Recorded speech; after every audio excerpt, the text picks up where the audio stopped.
You are listening to the Honor and Conquer podcast with me, Dion Sekone-Fraser.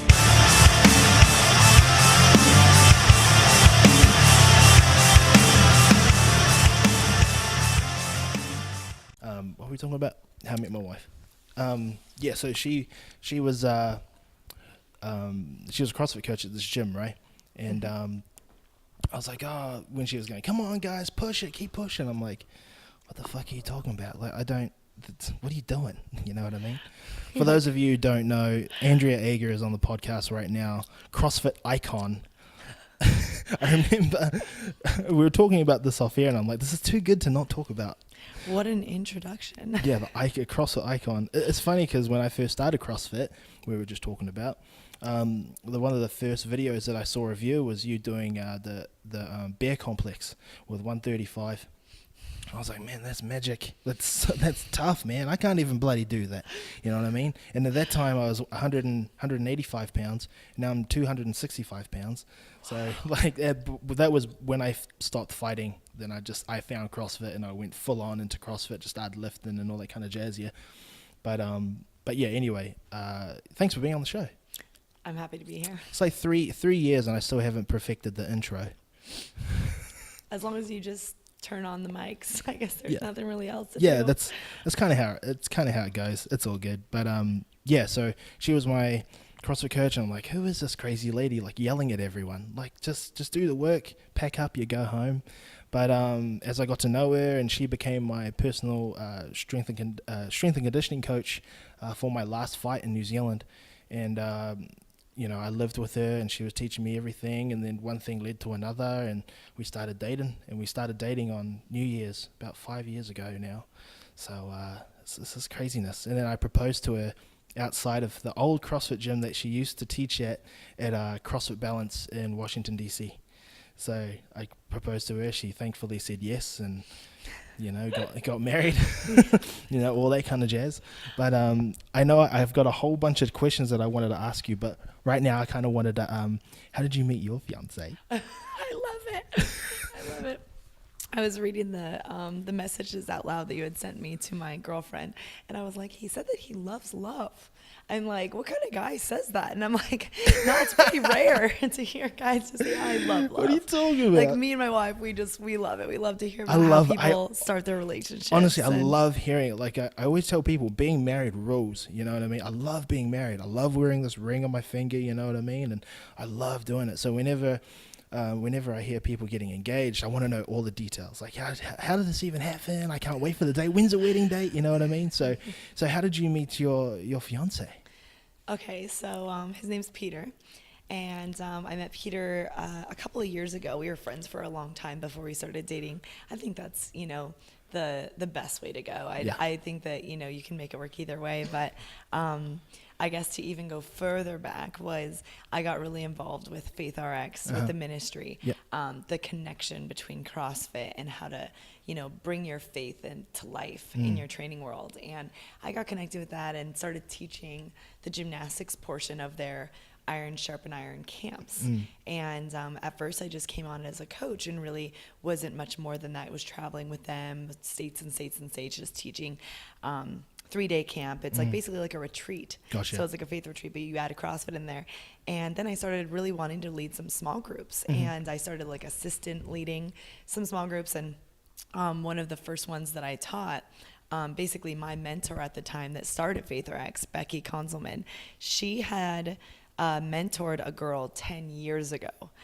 So basically this girl was like 19, 20 in college. And then she invited her to come to an ISI camp, which I was teaching at. And so she came and, I got to meet her. We became very close friends and we would always reach out, even though she was from New Jersey. She lived on the opposite side of the coast. And I became great friends with her. And then about a year later, I was teaching at a camp and I met her brother. Oh, then I met the brother. Yeah, it was like, everyone's like, oh, I can't wait to meet Peter. You're going to love him. I'm like, oh, okay, great. And then he was in my small group and I was kind of learning how to lead a small group. I was like, And he actually was really quiet. Like I didn't really get to know him very well, but I did meet him at that time. And he always jokes and says, well, I was really sick. That's why I was so quiet. Like he kind of gives himself that little excuse or whatever. And I'm like, I specifically remembering like asking you, do you have anything to say? Like trying to prompt him. And then like the next time I saw his sister, I'm like, man, your brother has such nice skin. And she's like, yeah, we're Puerto Rican. We have good skin. And then like 6 months later, I saw them again and I'm like, man, your brother's so nice. She's like, yeah, everybody likes Peter. And then like 6 months later after that, I was like, did he lose some weight? He seemed like he lost like 20, 30 pounds. Like he looks great. She's like, yeah, he's been doing a lot of CrossFit. He's way too skinny now.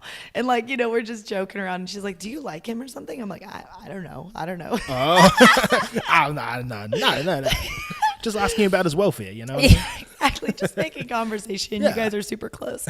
And then like, I mean, he is very close to the sister. And then we started dating because I came and visited New York City and his sister was going to a wedding.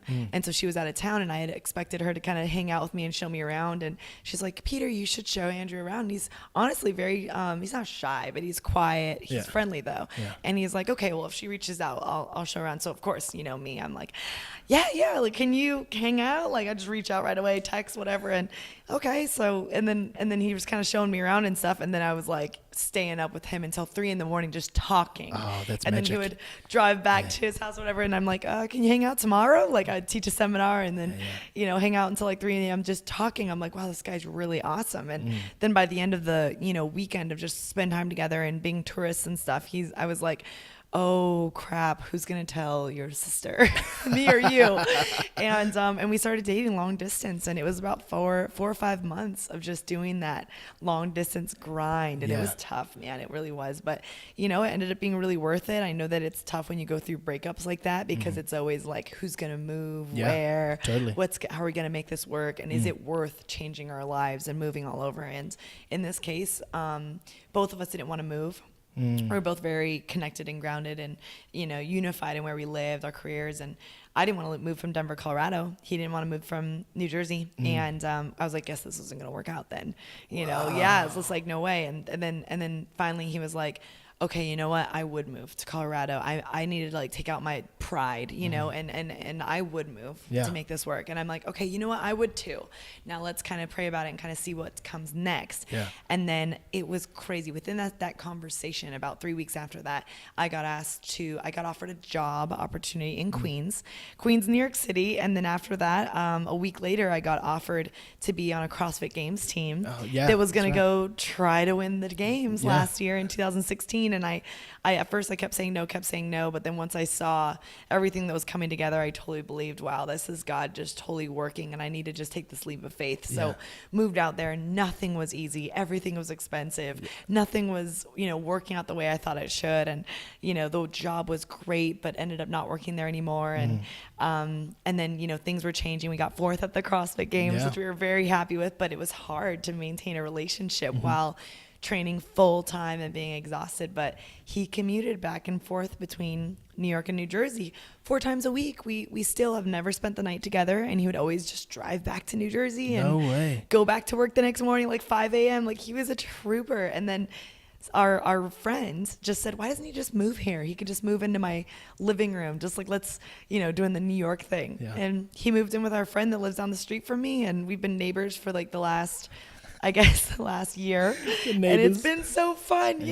Now it's so much easier. Life is so much better. It's like, even when we're like, oh, I'm too tired in my pajamas, you know, it's like, no, you need to walk across the street and say goodnight to me. It used to be much harder than this, you know, and we're like, okay. So we meet halfway and we say goodnight. That's so funny that happens like that. I love how, going back to what you said about, you know, staying up till 3 a.m. just talking. You know what I mean? Like that in itself is almost a lost art form, because we're just so connected to our phones and so connected to, you know, social media apps and all that kind of stuff. And that's true. Having conversation just in general about cool things, or about common interests, or things that you may disagree on, and talk it out. Maybe I love that so much. And you moving from Denver, Colorado to, you know, to the East Coast over to New Jersey. New York. Like for me, when people ask me when, you know, I moved essentially from New Zealand, to come to Pittsburgh and now living in Austin, Texas, everyone kind of asks me if I've ever been weird about it. You know what I mean? If I've ever been like a little like wary, but it's all a part of the adventure. You know what I mean? And as long as I was with my now wife, but as long as I was with Megan, I knew everything would be all right. You know what I mean? It's just the two of us. If I was alone, I'd be very, very scared. But I think that's going back to what you said, a testament to how strong you are as a relationship. You know what I mean? And finding that one that you love and you're going to spend the rest of your life with, you know, that's really, really true. Not just love, but true companionship that you found. You know, someone to cry with, someone to watch movies with, and all that kind of jazz. You know. Yeah, it's exciting, really. I mean, I'm going to be 30 this year, so I'm 29. Me too. I'm going to be 30 this month. Yeah, I'm so scared. Happy early birthday. Thanks. I'm so scared, but excited at the same time. Yeah, actually, he's 29. I'm 29. He'll be 30 right before our wedding in 3 months. And so we both. I mean, we have such different stories. But for me, like I've been in three and a half year long relationships since I was 15. And so for me, like the commitment was easy. The long-term relationship was easy. Okay, we're doing this, we're doing life together. But then, you know, not saying like that's the only reason why you'd be together with someone is to get married, but it's like I was always like, okay, what are we doing? All right, what's the commitment like now? Like, where are we going with this? And I was always the one that was wanting desperately to get married because for me, I'm like, I'm in this like 100%, but I want that commitment so that we can go forward and move on. Not the, I need to, you know, like a picket house fence and kids. I'm literally just like, I want to be with the person I'm going to be with forever. And if this isn't it, putting 100% hurts, you know? And so it's been hard. And then I found that those relationships were always based on maybe college or, you know, our hobbies or CrossFit. Most of them are based on CrossFit and our passion for that world. But this is the first one that I've been in that was actually based around our faith. Like it is absolutely united, and Jesus is the center of our relationship, and it has allowed us to for sure notice that we're messed up. Like we are not perfect, and we won't be the perfect wife, husband, whatever. Totally. Yeah. There's no way, but at least we have a fighting chance because we know how to forgive and love each other no matter what, and go, you know what, I'm going to give you some grace on this because I did this last month, and you know what, we worked through it, so here you go. Like that kind of like, take your pride down for a second and let's work this out. Like, do you think that is a testament to like you just saying that? I remember watching a video that you did with Sivan with CrossFit, and it said that if you were dating anyone and you said no at the time because you had training commitments and all that kind of jazz, how did you manage to balance it this time around? You know, you're training full time and you're balancing a relationship on top of that. This has kind of turned into like Love Line or something like that. I just noticed that. Totally is. Like, that's whatever. Go with it. Look, this is my show. I do what I want. Exactly. But so this time around, you're in this relationship, and so how did you manage to balance full-time training with your relationship? Because now it's based around faith, you said, right? But it's not just CrossFit. But now this time it's based around faith. Yeah, you know, it's changed a lot because I found in my other relationships, like if I had friends and I wanted to hang out with them, I'd hang out with them by myself. Like if they had friends, they'd hang out with them. If we wanted to go to the gym, we had our gym friends. But it was like these guys that I was dating or whatever, they were in it for, you know, like, what do you have time for? What, you know, what's going to help you get towards your goals? Like what's going to make you fitter, you know, eating, sleeping, whatever, those natural habits, that was our focus. Now I would say our focus is very different. Like Peter loves spending time with my friends and family. Like he loves that. I love spending time with his family and his guy friends. And, you know, like his ultimate purpose is to share the love of Christ that he's experienced. That's very real for him in his life. And so in any way possible, if he can help anyone grow in their faith or listen, or, you know, he's much more, slow to speak, quick to listen. That's a verse in the Bible, and that's great. I'm not as that. That's like goals for me, but he's really kind of like, oh, tell me more, you know, and so he's always willing to put in that time. And I never probably was. I was probably always like, oh, well, you know, I've got my schedule, I've got my things, I've got my, you know, that natural selfish athlete that needs to, you know, stay on the topic of staying focused, you know, and although that is still important to me, it's been amazing how how God has used this year to show me my perspectives and to show me my goals and to really show me like how to do God's work. Like this is my first year in ministry, local ministry, and just kind of helping people grow in their faith. You know, it's like there are many times this year where I've gone to, okay, I'm going to start my workout in an hour and a half. Okay, great. And, you know, this 22-year-old girl that, you know, moved here from Colombia or whatever, she'll text me, oh, I'm going through a breakup. I just want some advice. I'm trying to find some in the Bible. Can't find some. Can I come over? Yep, come on over. Doors open. Let's go. And we just hang out and we're talking. And then afterwards, I'm like, okay, let's go train. You ready? All right, let's do this together. And it's like this, God has provided this fellowship, this companionship, these like close friends in New York City that before I think I was just too busy to make. And New York's crazy, man. It's like people are overworked and underloved. Whoa. Overworked and underloved, constant theme of everyone I meet. And I was in a coffee shop last week talking to some girl, and we were talking about ghosts for some reason. It just came up, and she was the barista, and she was, yeah, it's like, yeah, I don't know how it came up. And then I'm like, yeah, I don't really believe in ghosts. I'm like, I believe in demons and angels. I'm like, I think those are real. I don't know if God would send someone back to earth, you know, just to finish unfinished business. And I was like, but, you know, what do you believe in? We're just chatting. She's like, oh, so what do you believe in then? And I'm like, I'm a Christian. I believe in God and Jesus. And she was like, oh, okay. And so I went and sat down, and an hour later she came up and she's like, I just have to mention, you know, I want to talk more. She's like, I have never met anyone that said that. Like you said, like, I'm a Christian. I've never heard anyone. She's like, I've been living in New York for a decade. I've never heard anyone say that. I'm like, yep, that's because the East Coast is very uncultural with faith. They really are. Like it's a very, I wouldn't say spiritually dead, but I would say it's spiritually like unpopular, you know? Interesting. That's interesting you say it like that. It's almost culturally unaware of Christianity to an extent. Sure. It kind of sounds like that. Sure. But for me, like, I'm Samoan. Sorry. I'm Samoan, so I'm from a very, very religious family, and I would always go to a non-denomination church when I was a kid. And we do White Sundays every Sunday and everything like that. But now, as I've grown up, I've become almost agnostic. And with my best friend Mike, he is like super Christian. Like he is a Christian dude, and I love Mike Hardgrave very, very much. And when we were living together, I wanted to know more about the Bible because I don't know. Like, why am I agnostic? I don't know. Like I have no idea. So why am I doing that if I don't know the reason why I am? So every Sunday, Mike and I would just sit down and like he would just teach me about the Bible like all the time. Every Sunday we cook a meal, and then we'd go into the lounge and sit down, and he would just like pick off things to like teach me about, starting way back in Genesis and then making his way through the Bible.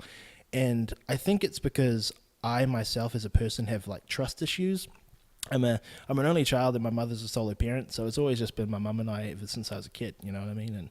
And I don't have being Samoan, you have a big family, but I don't have a family like on hand, you know what I mean? Like in the household, it's just mum and I, that's it. You know, I have my video games when I was a kid, and I'd watch American movies and go, whoa, is high school really like that? You have a cafeteria like in American high school? That's crazy. Like you're going to school, and my wife would always talk about this too. Like when you would go to school, you don't necessarily have to take shoes. You know, you just go barefoot.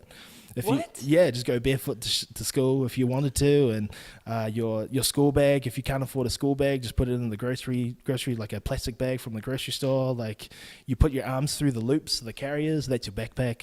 Like it's pretty. I don't want to say I was poor, but my mum did a very good job of making me believe we weren't poor. Does that make sense? Yeah. Like yeah. So but anyway, I didn't grow up religious, but my I wanted to know more about the Bible, so I got my best friend Mikey to just teach me, because I don't know why I'm agnostic. So do people even do people come up to you and say I'm agnostic, or just straight atheism? I hear both. Really? Yeah. Interesting. I get to meet people with all different backgrounds, all different beliefs, all different faiths, people that have zero faith. But even that to me is a faith, because even if you say that you're an atheist or whatever, you believe that there is no God. You know, you believe that there's a non-existent to a spiritual world. You believe and think things of, you know, that you can't see. You know, you have very strong opinions on something. So even that, I would still call it a spirituality, even if you're like, no, you know. But yeah, I mean, it's cool to just talk to people, even people from all over the place. Like, I like to just have conversations about oh, like, how did you come up to this point? What happened in your life? What have you been through? Like, to me, the language might be a little different if I'm talking to someone that grew up and speaks fluent Christianese. Sure, I can run with that. I can go with it and go, yeah, this devotional, this, saved on this date. And to some people, their salvation, or what they would say is, that's a fancy word for, meeting God and having a relationship with God. Their salvation, when they had that, is more like a light switch. Theirs is from like darkness to, oh my goodness, look what I've found. Light switch on, lights on. Whoa, now I can see everything now. Mine wasn't like that. Mine was a very slow, gradual growth over my life. And I believe I'm still growing. I'm not done yet. Totally. Although the lights are on, I just kind of feel like I'm just finding my way. And my fiance, Peter, he definitely was that light switch person. He found God when he was 19 and has never lived the same. He has lived a completely different life from that day, and he will never go back. He's just like, yeah, like now I can see clearly. It's not even just about morals or rules for him.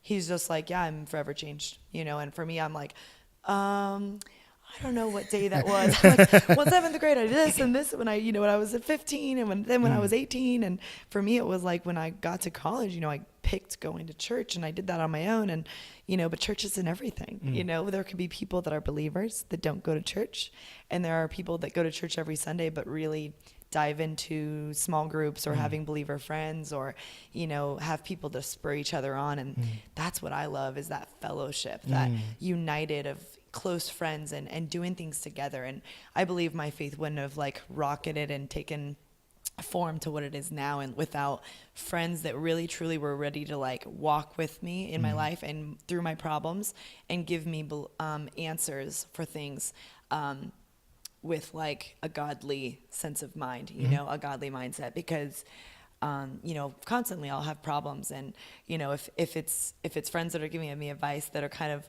I wouldn't call them an unbeliever. I would call them, they're just different. Maybe they're more into CrossFit than they are anything else. Yeah. They might give me a different advice than someone that's like, oh no, this is what God says, you gotta do this. And I'm like, okay. And, I've found that the Bible is like a love letter. And the Bible to me is like the greatest love letter that was ever written. Wow. And it's basically to tell us how to live our lives the best with the least amount of heartbreaks possible, the least amount of hardships, the least amount of, human feelings and emotions that are not going to prosper us. And so if I look at it like that, it makes it very easy for me to go, okay, this is what God says. He knows best. I'm doing it. Dang. It makes it easier for me rather than questioning rules. Like, why do I have to mind this rule? Wow. And I love that though. I love that it's a love letter, because my wife, she's Catholic. And we go to mass all the time, every time it comes up for her. And but again, she teaches me along the way, like why this is important to her. And her father kind of gives her grief because she doesn't go to church every Sunday. But she would always tell me that I know my relationship with God, and I know where we stand with God. It's like, that's fucking awesome. I love that. I love that my wife is so sure where she is, and that she doesn't try to, I don't want to use the word convert, because that just has so many connotations to it, but sure. You know what I mean? The C word. I call that the C word. I'm like, nobody wants to be converted. Like that word of like, it almost makes you feel like you're doing something against your will. Yeah, that's exactly. the worst thing ever, to make someone feel like, hey, you're just a duck on a pond, and I'm just going to, exactly. and I'm just trying to bring you in just like everyone else. That's definitely not, that's not a good feeling. Yeah, it's not a good feeling. So I don't like using that word, but I'm glad that she doesn't pressure things on me because she feels or thinks or believes in a certain way. Does that kind of make sense? Like for me, I don't drink alcohol or anything at all. Like I haven't drank a single drop of alcohol since I was 15 years old. Wow. Like, because I had the backstory is I drank too much, and then I ended up in hospital, had to get my stomach pumped, had to get a camera put down through my throat to see what was wrong, because I had stomach ulcers because I drank so much. And then I woke up. Young. Yeah, I was young. Like, underage drinking in New Zealand is one of the biggest problems next to like child poverty. But I remember waking up the next day after anesthesia and going, I'm never drinking again. Like, never ever. I hate this feeling. I hate where I am. I hate that I embarrass myself in front of my friends. I hate that my mum's sitting next to me right now and wondering if I'm okay.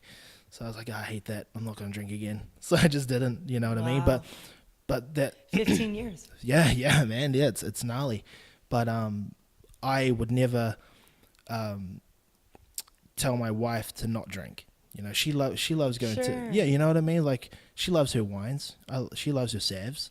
When we had our honeymoon, we went on a vineyard in New Zealand, you know. I couldn't drink, but that's fine because I knew my wife was enjoying it. You know what I mean? That why would I, for me, something that I don't do, why would it impact my wife's ability to, you know, have fun or have a casual drink, you know what I mean? And she still feels kind of bad every time she drinks, but it's like, don't feel bad. It doesn't matter. Right. You know, you're still my wife. You know, you're still Megan. You know, you know what I mean?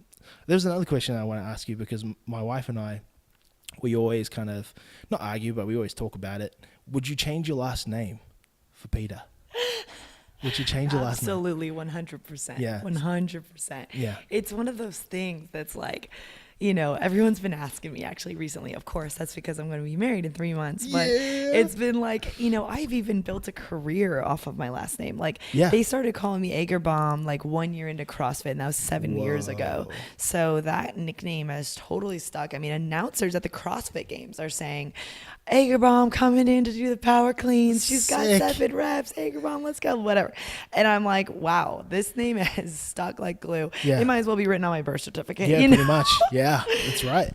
I mean, and even my seminars, you know, like they're called Ager Bomb seminars. Like, yeah, they know who's teaching them, but I have always considered, I've been doing them for about 4 years. This last May was 4 years. Dang. And the first 2, I kept thinking, should I call them, I kind of wanted to call them like, you know, the CrossFit experience or something experience, something I couldn't really pick something at a time. I wanted to call them like believe seminars. The believe seminars meaning like believe in yourself, believe in, you know, have an athlete mindset, like positive thinking, that kind of thing. But I could never pick anything. So I just went with what it always was. But now I'm like kicking myself because I'm like, well, I'm still going to call it that, but I'm totally going to change my last name. So, you know, I'm probably going to keep my Instagram handle, Ager Bomb, because I don't think I can ever lose that. Yeah. But I even joked around, I'm going to change it to Montalvo Bomb, just not as catchy. That'll be my new one. Doesn't have that ring to it. Doesn't have that ring. The reason why I ask is because so my wife wants to change her last name, but I have a hyphenated last name. And it wasn't because through like my mother's marriage or anything like that. I just do. And I don't want to put her through the agonizing. So my last name is Sekone-Fraser. Sekone-Fraser. So people don't know how to spell Sekone, and people, because of my accent, people don't know what I'm saying. So, but my wife's last name is Gab. And it's super easy. So I say to her, I mean, you don't have to change your last name. I know we're married. We've got a marriage certificate. Sure. You know, you don't have to if you don't want to. But she's like, yeah, I really want to. But we've been married for like 4 years. Or 4 years. Almost 5. 4 years. But that'll happen at some point, you know what I mean? Well, and I think too, like women that struggle, just that are, you know, I guess quote unquote famous, or women in the business world that are known, or even just people in politics and stuff like that, and you know, athletes, professional athletes, they go through that. And I've read a lot of just articles and stuff, and there was a video that really impacted me, and it was pretty cool. It was about why this woman did change her last name, and it was because she kept it professionally for a certain amount of years. But she didn't have the same last name as the 3 people she loved the most in the world, and that was her 2 children and her husband. And so she was this oddball, right, with her maiden name, which was famous, and then her husband and the kids matched, and she changed it after however many years of marriage and going, you know what, I want to match the kids I love so much. Like, they mean the world to me, and I want to be united with them in that name. So she ended up taking it eventually and said, you know, I regret not taking it earlier on enough in life, but I'm the kind of person where I think I'm going to change like all my credit cards on my license, like everything, like the week before, so that I can like come out of like the, you know, whatever, the honeymoon, and be like, woo, I'm Andrea Montalvo now. That's it. Yeah. I don't know. Instead of going through all of it afterwards, because I don't know, I'm just excited for it. I mean, I've wanted to be married since I was like a kid and like, you know, in high school, and now it's been a devastating, you know, 15 years of dating to just go, when is it coming? When's am I going to get married? And now that it's here, I'm like, oh, let's go. Yeah, I am for ready. sure. Like, we'd only been dating for like a year when he asked me to marry him. And we'd only been dating, once we get married for like a year and a half. So it's like, when you know, that phrase is so short. Totally. And when you don't know, you'll end up dating for 3.5 years and break up, and you won't end up getting married. So when you don't know, you're probably not meant to be together. Yeah, and that's the same deal with my wife and I. We were dating for a year, but I knew about a couple months in that I really loved my wife because, she's so strong and she was so confident with what she knew and what she was teaching me. And she came from she was training for the Olympics for rowing. And then she actually had a car crash actually here in Austin which broke her back, and that kind of sidelined her for the rest of her career. And she had one more race here in Austin, and after the race which she won, she went to her coach and she said, I can't feel my legs. And then the coach was like, yeah, that was a good race. And she had to say, no, really, I can't feel my legs. Like, I can't feel them. Then that's when they took her to hospital, and the doctor was like, yeah, your back is broken. You do know that. So after that, Megan was like, no, I can't row anymore. And that's when she moved to New Zealand, and that's when she met me. So I love my wife and how strong she is, and I love that she can just push through adversity and all that kind of jazz. And I find that very admiring. And I actually did a podcast the other day that I was telling the person that was on the show, I said, people who you can look at and say, man, I'm intimidated by those people. I want to be friends with them because there has to be something valuable in there that I can learn from them. And I looked at that as my wife, if for having you on the show too, like having with what the knowledge you have, the experience that you have is very intimidating, but I know there's knowledge in there that I can learn for myself that I can carry on through the rest of my life. And that's the ultimate goal of the show as well. Yeah, I can't remember what we were talking about. We just went off topic. Yeah. But yeah, and I knew that I wanted to be with my wife for the rest of, of my life. Is that we were staying in a hotel. We had to travel for my training camp, one of my last camps for my flight. And I was so nervous. And then she said, no, like, let's go to your old camp. We'll pay for a hotel room. Don't worry about it. I got you. And that's from an athlete's like mindset. She knew what I needed to do to get the job done, to like win this fight that I had coming up. And I've never had anyone do that for me. Like I've never even willed myself to do that before. And we were in the hotel room, and I was like, oh man. And so I looked at my wife, my girlfriend at the time, and I said, oh, I think I love you. And she said, yeah, I think I love you too. And then that was kind of it, you know what I mean? And I love, like, I mean, it sounds cheesy, but I love love. And you know that you've got that person that you're going to spend the rest of your life with, and you find out real quick if that's not the person either. Yeah. And I was thinking about my last relationships. Like, I was in a metal band before, so I was playing metal and a bass in a metal band, and I was touring up and down New Zealand. I was just not right, just kissing all the wrong girls, having all the wrong girls that I was dating. I dated a porn star one time because I thought that was a great idea, but not a good idea. Just not a great idea. It's not. But it's when you find that one person that you know that you're going to be with, you look at all those past relationships and go, what were you thinking? Like, does that kind of make sense? Yeah. So it's sorry to ramble on. I know I've got you on the show. No, it's good. It's good. Like, life reflections, man. It's great. It's just cool to talk about real life and to talk about, like, I love talking about CrossFit. I can talk about CrossFit all day. In fact, I do when I teach my seminars. Yeah. And I love that. But I was recently reading a book called The Sacred Search, and it's one of my favorite books. I've read it 3 times. I always tell people to read it if they're looking to join their faith and invite God into their relationships, which is really tricky for most people. And something that it really kind of resonated with me was a chapter called Soulmate, S-O-L-E, mate, versus S-O-U-L, mate. So soulmate. Yeah. And they said that a soulmate, like the soul of your heart, that kind of points to the picture of there being one person out there for you. And they were basically pointing to the fact that was unbiblical. And they went all the way back to, olden times, to where that soulmate came from, like when they used to talk about that soulmate, like that one person in the world that's meant for you.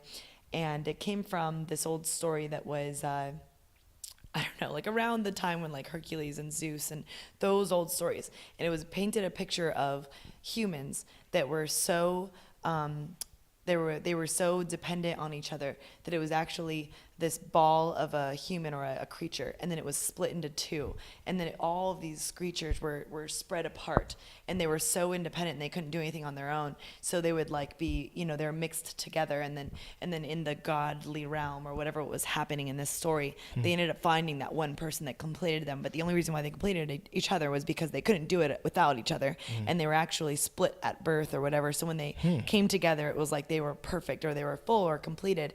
And the book talked about how that idea, not being okay on your own without this person or whatever, was actually unbiblical. And they pointed to the direction actually that each person is on their own okay and enough because you were created by a God that's so powerful. He made you, okay to be on your own.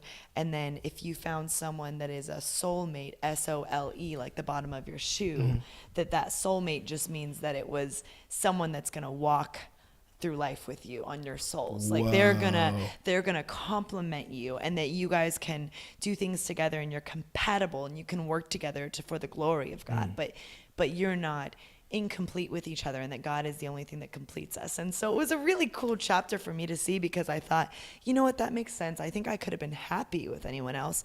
I think that God would have blessed any other marriage. I think that I would have, if I had found someone else that was a little more like me or a little less like me or a little different or lived in a different place, I would have been okay, and God would have blessed that. But he gives us wisdom and discernment and choices, and we need to use those choices when we're finding a mate, because it can change the trajectory of our entire rest of our lives, what we do with who we're with, because that person is going to be our confidant. They're going to be our personal advisor for our jobs for the rest of our lives. They're going to be the mother and husband to our children. Like they're going to be, a role model, a buddy, a best friend, the road dog to every car ride forever. And so the discernment is so important.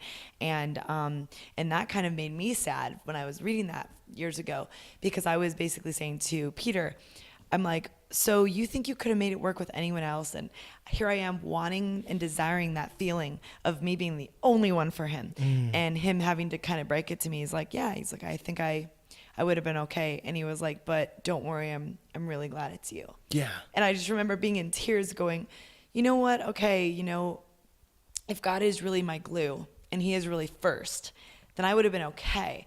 But I'm really glad that I'm with you too. It kind of allowed me to put him second in my life and keep God first and go, you're important and so important to me. But if something, God forbid, happened to him, like you died in a car accident, or or we got divorced, or, you left, or, let's say that you were in a wheelchair for the rest of your life, or you got a disease or something happened, I would still be okay. I wouldn't need to leave the earth, or, I would be able to live the rest of my life and still go through, my purpose on life. And I would be okay. I would be, depressed and heartbroken, but I would still, be able to keep going through life. And that happens all the time. We need to be able to be okay without each other at the same time. I hear people saying all the time, when they get engaged, I'm going to marry my best friend, I'm going to do this. And it's like, it's beautiful. Because hopefully really people are each other's best friend. Because if you're not, it could cause a lot of problems. Because 20 years from now, we're not going to look the same. 20 years from now, I'm not going to hang out with the same people. I'm not going to be a professional CrossFitter. Yeah. I might still do CrossFit, but honey, I ain't going to be good at it compared to 20-year-olds. Okay. So you better like other things about me. You know? Exactly. Yeah. Wait, you're not going to be good? What? No, come on now. Yeah. It is kind of crazy to think like that, going to what you said, being with anyone, you would be okay. There was a movie that I watched. It was called Coffee and Cigarettes, and it was like, that's a catchy title. Coffee and Cigarettes. It was an independent film. It was a very artsy film. Thank you, Andrea. Jeez, wow, I didn't know you were not that inclined. But but I was watching it, and the characters on this TV show, they were madly in love with each other, a husband and wife, and the narrator, because it was shot like a documentary, and the narrator of the documentary was like, describe your dream girl. And the dream girl that this character was describing was nothing like his wife that he had. and he was going through, blonde eyes, 5'8", blonde eyes. Yeah, blonde hair, blue eyes. That's what I was meant to say. Blonde eyes. 5'9", really athletic, da-da-da-da-da. And then at the end of it, he said, but I know that person doesn't exist because that person is my dream girl, and dreams don't come true. I was like, whoa, well, that's kind of dark. But I started thinking about it more. I was like, okay, well, this person doesn't really exist. This person out of billions and billions of people, maybe not billions, but billions of people in this world, he found that one person that he wanted to be with the rest of his life. He just described his dream girl, and the dream girl is nothing like the person that he has. And he's managed to find this one and say, yeah, this is the one. Yeah, this is it. Who looks nothing like my dream girl, but she is so much better than my dream girl that I'm 100% okay with that. Wow. And I was talking to my wife about it. I was like, yeah, you're not my dream girl, but I love you so much that you're better than the dream. Does that kind of make sense? Kind of started that off weird. It's like, you're not my dream girl, but you're the woman that I love so much that you're much better than that. So like they kind of redirected your path. You kind of went left instead of right. Oh, totally. No, I feel similar because I always thought I was going to be with someone really tall. And there's no one tall in CrossFit, just so you know. I'm the tallest one. No, I'm just joking. But I am 5'9", and I always like to remind people of that, just because CrossFit's not really built for the taller, long-femored, long-torsoed peeps out there. But no, easy. Yeah, what? Easy. It doesn't mean that CrossFit was made for him. It means that he's able to survive somewhat. Yeah. It means that there are a couple. There was a rope climb he did I think it was the regionals or the games. He's got mad hops. He just jumped up halfway up that rope and was just pulling himself up. I can't remember when that was, but I remember seeing rope it go. climbs, wall balls, and wall climbs are the only things that benefit us. Yeah. Rowing. Yeah, true. But I remember going, man, geez, calm down, buddy. You slow your roll, bud. But anyway, sorry to interrupt you on that. We gotta take it where we can get it. Yeah. Totally. Yeah, but so I always thought that. I don't know. I guess I just always picture myself with someone taller. But but Pete's actually 1.5 inches shorter than me. So when people say, "Oh, what shoes are you wearing on your wedding day?" I was like, "Are there any that like put my heel into the ground? Because I would love to wear that." Like I'm just like, but we always joke about it. I'm like, "Have you ever thought about putting cardboard in your shoes like on your wedding day?" And he's like, no. Have you ever thought about that? I'm like, no. Just curious if you ever, if you wanted to, I'd be down with it. But you totally can if you wanted to. I'm not going to pressure you, but if you want to. Well, and I used to even in pictures, I used to slink down to try to be kind of his height. And he's like, you look so dorky in that picture. Like own it. He's like, own it. He's like, I'm not getting any taller. Stand up straight. This is not going away. You need to have confidence and figure this out now, because 10 years down the road, I hope you have it, you're used to it. I'm like, okay, you know what? That's true. So when I moved to New York, I didn't take any high heels. All I took was my flats. I, gave away all my shoes to my sisters, and I'm committed to wearing flats for the rest of my life. And now pictures, I'm like, all right, let's do this. And I'm confident and going, you know what? It is what it is. And I'm not, going anywhere. So it's not changing. I love it. I love that so much. Not going to wear high heels for the rest of your life. Flat still death. Flat still death. Flat shoes. That's a good hashtag. So going back to what you just kind of touched on, your seminars, you've kind of traveled all over the world with your seminars. I remember you went to, probably years ago now, I don't know if you've been back recently, but you went to Australia. And you went to actually one of my good friend's gyms. She was so stoked that you were there, and she was taking lots of photos, all that kind of jazz. I was like, oh wow, that's crazy, Andrea Ager in your gym, that's sick.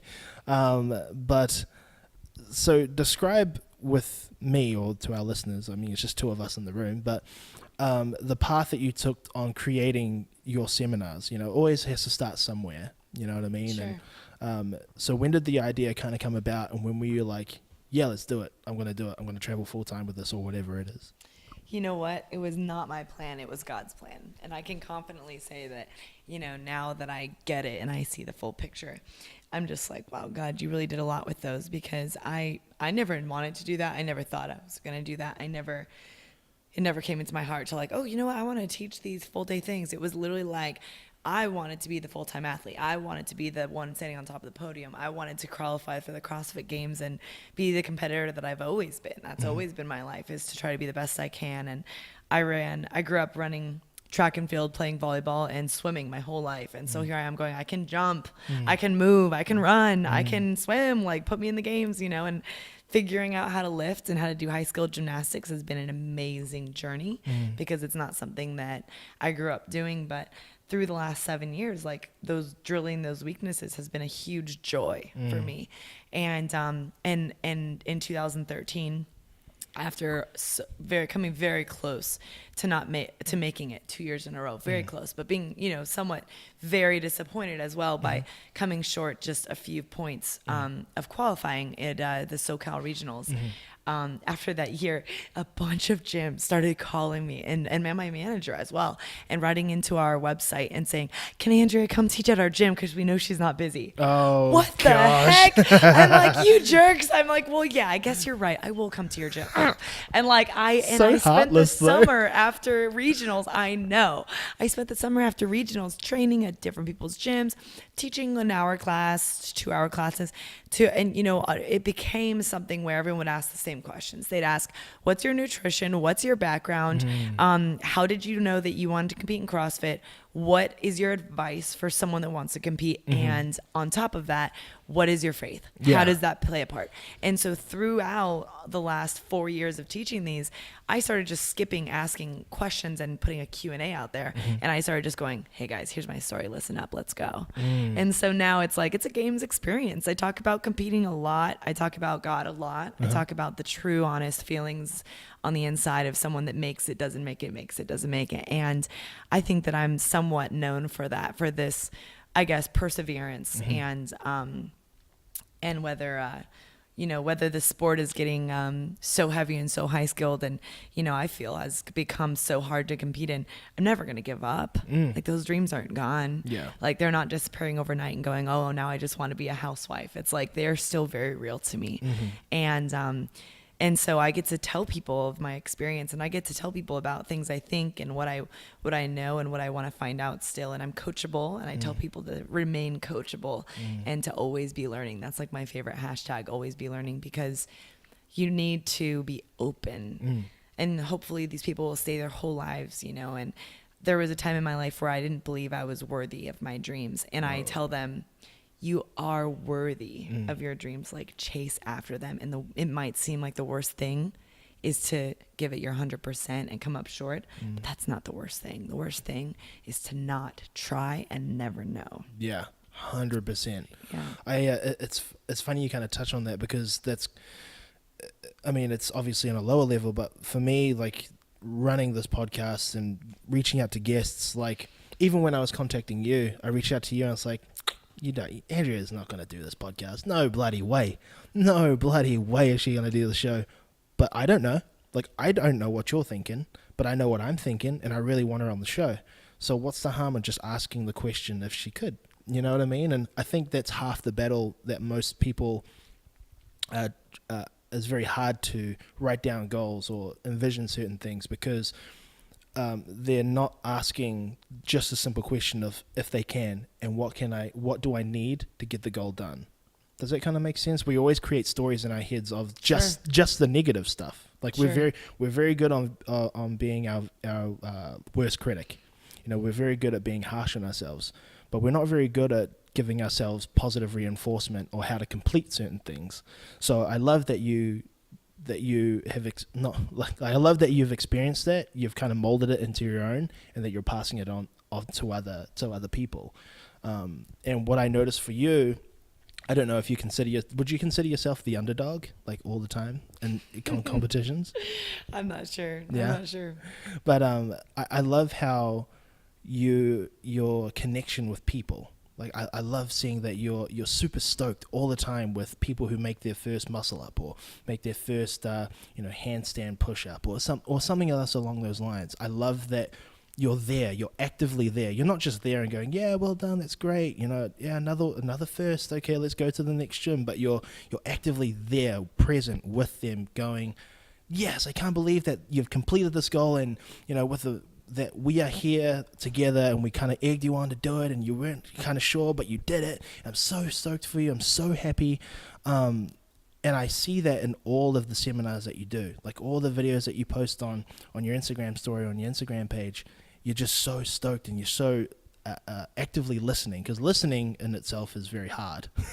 But when you're actively listening to those people, I feel that they can relate to you in this really odd way. Like you've lived two different lives, but they can relate to you in that moment in time, because you're actively there. You're not just there, you're actively there. So do you think with your seminars, every time you travel, is that the goal? What's the goal for you for when people walk out of your seminars? Do you want them to feel a certain way, or do you want them to think a certain way? What's the certain goal for you? Okay, that's a really interesting question. I love it. It's very creative. It's for me. It's like I don't know. As these have happened over the years. I mean, throughout the time that I've been teaching them, I have been to Australia and to Russia, into Switzerland and Germany and London, and taught in almost Brazil. Gotten visas in Brazil to teach. It didn't end up working out, but like things like that. I'm like, oh, I've never been there before. A little nervous. Mexico, taught in South America, Costa Rica, and then all over the United States. Taught in 30 states. Like, wow. And I've been to Texas many times. I bet I've taught in Texas maybe 10 times. Like, it's wild. Thinking I'm like, man, they keep wanting me to come back. It's because it's the Bible Belt. Okay, they love me here because it's the Bible Belt. I'm like, they love me here. They just keep on me come back, and I will keep coming back because I love them too. But it's just great to have these experiences of coming in, and for me, I gather so much information. I gather the gym owners, the boxes, the what they do in their gym versus other people, how they do structure their classes, structure their clients. But at the end of the day, they want the best for their athletes. Yeah. And if they can believe that me being there is going to solely boost up their motivation, strength, courage, confidence, approach, boldness, whatever it is. Mm-hmm. If they believe that I can get that out of their athletes and that I can teach them some drills in the meantime, they're going to bring me there. And that's been the coolest thing, because I love speaking. I love getting a mic and getting up in front of people and just either, whether it's telling a story or a bit of wisdom, or just kind of imposing some questions for people to reflect on their own. I've just loved that part of it. And for me, when I go to bed and I go to sleep, I think about, what am I going to say? How is this group a little different? What are they going to want to hear? How is this going to affect them? And I can tell within the way people are reacting to me speaking. There are parts where I speak for 2 45-minute segments or 2 hour-long segments, depending on what seminar I'm teaching. So it's like 2 hours of straight up talking, people are listening, but I can tell what they're engaged into, what they like, if they're a crowd that's really funny and they love to laugh, I'll keep telling jokes after joke after joke just to make them laugh. And then if it's a crowd that seem very more analytical, I'm like, all right, here's what I've seen, here's what I've learned, let's go. And then after the speaking part, honestly, when we get to the CrossFit part, it feels like the entire day is over. And usually it's a 7-hour full day seminar. Yeah. And the first 2 hours are speaking. The last 5 hours is the, fun, active part. It feels like it's over. I'm like, all right, my job's done. Thanks for coming. But then I just get to teach them CrossFit. I'm like, this is easy. Like, this literally, like, no one's going to move in here unique to someone that I've never seen before. Y'all are doing the same mistakes. You're doing the same crazy stuff. You need the same corrections. And I'm going to help you. And we're going to be vulnerable with each other, because I've already let my guard down. I might have cried during a testimony, or just, told them something that's vulnerable. But we've already done that together. And so they trust me. Yeah. They're like, okay, you know what? You broke down, your guard. I'm breaking down mine, and let's get into this. It's not just I'm a person you don't know, telling you how to move and, bossing you around a little bit. To them, they're like, all right, I trust you, and I want to get better today, and I'm going to give it my 100%. And that's the coolest thing, is seeing people get through those barriers after a long day of training and mental stuff. And so when we approach that 7-hour limit, and we get to the point where we have our last workout together, usually we either do an 8-minute AMRAP or a 12-minute AMRAP. And the workout is not by any means the most important part of the day. It just happens to be at the end. Just happens to be the finisher. And really, it's just to sweat with each other and put together the things we've learned. But they know that, you know, when the day's over, like they're not going to remember the workout, you know, they're going to remember hopefully the coaching, the cues, maybe some epiphanies they had, but how they feel in their heart and in their mind as an athlete. And so when I have them walk away, I want them to be like, how are you changed?